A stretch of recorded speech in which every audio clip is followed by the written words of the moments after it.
My homily for the fourth Sunday of Easter, the 21st of April 2024.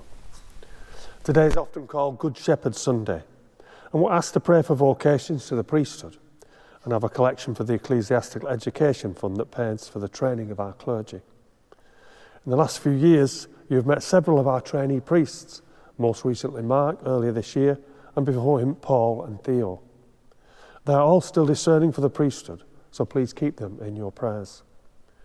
We're all asked to pray for and encourage vocations to the priesthood. We know we need priests, so let's not be afraid to encourage them in any way we can. Priesthood, like any vocation, has its challenges.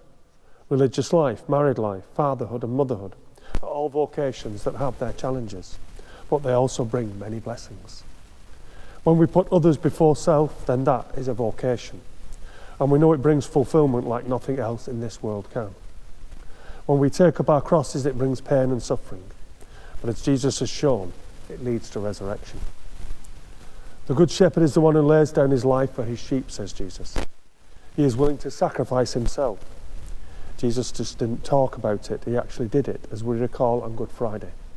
But that wasn't the end of the story, as we recall on Easter Sunday.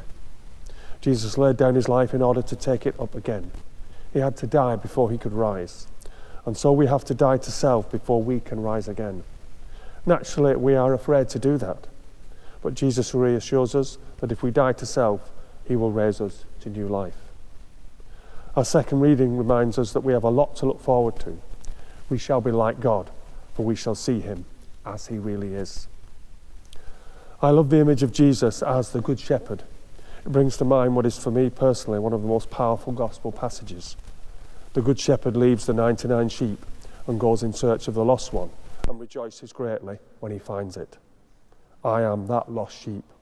So I'm delighted to hear that he, in finding that lost sheep, brings more joy than the 99 that did not stray.